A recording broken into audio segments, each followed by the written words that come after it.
Angin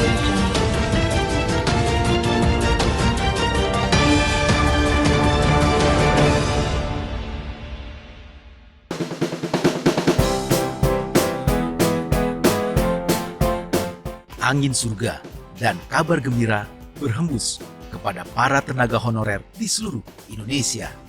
Rencana pemberhentian tenaga honorer di seluruh lini instansi pemerintah tahun ini akhirnya dibatalkan. DPR RI melalui Komisi 2 terus berkomitmen demi nasib para tenaga honorer yang akan dihapuskan pada bulan November. Komisi 2 terus menjalin komunikasi dengan pemerintah untuk merumuskan mekanisme khusus dalam perubahan status tenaga honorer menjadi P3K ini. Hasilnya, DPR RI serta pemerintah telah menyelesaikan pembahasan revisi Undang-Undang ASN yang dimulai sejak April 2021 lalu. Revisi Undang-Undang ASN ini tak hanya mengatur soal kelembagaan ASN, tetapi juga mengatur solusi penyelesaian masalah tenaga honorer yang selama ini belum terurai. Dengan adanya RUU ASN, para tenaga honorer akan memperoleh jaminan kepegawaian yang setara dengan ASN, serta hak-hak kepegawaian yang lebih baik. Jadi pada intinya kami berharap tidak ada lagi yang namanya perbedaan antara tenaga honorer ataupun tenaga ASN yang dalam artian tanda kutip PNS seperti itu.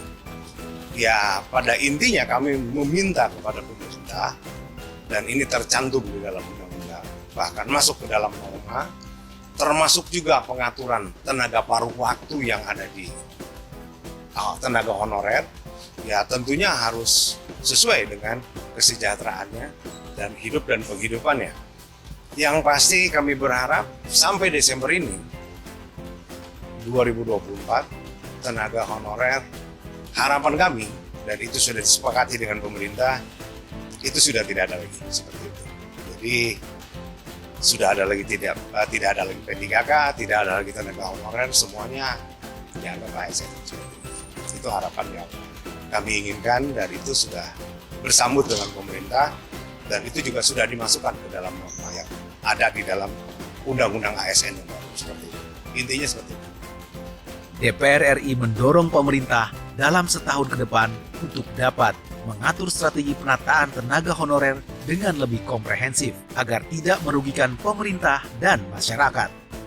Aturan yang baru diharapkan semakin memberi ruang rekrutmen ASN lebih fleksibel dan berpihak kepada tenaga honorer. Aturan yang lama kan tenaga honorer dihapuskan pada November 2023 ini. Nah, ini sudah kita close. Itu artinya kita kasih waktu pemerintah setahun ke depan sampai Desember 2024 untuk merancang ulang konsep penyelesaian, supaya kita kasih waktu.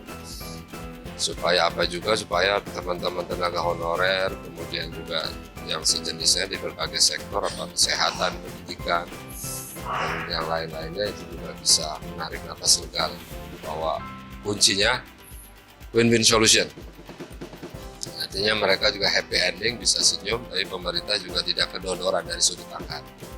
DPR sepenuhnya menyadari aturan baru yang tertuang dalam revisi Undang-Undang ASN masih bersifat umum dan belum mengatur secara detail segala payung hukum yang melandasi kepentingan tenaga honorer.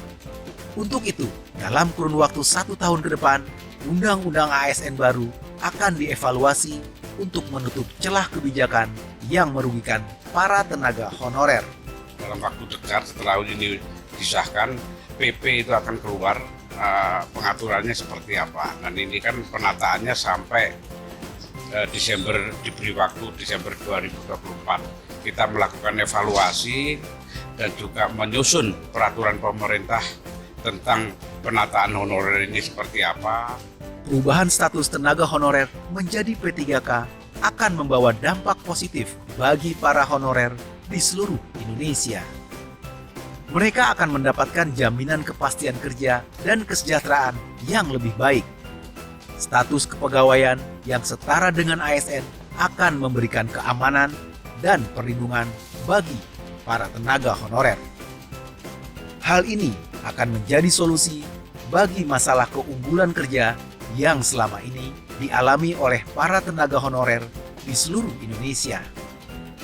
DPR RI melalui Komisi 2 terus berkomitmen memperjuangkan para honorer untuk dapat memperoleh hak-hak kepegawaian yang layak dan merasakan keadilan dalam dunia kerja.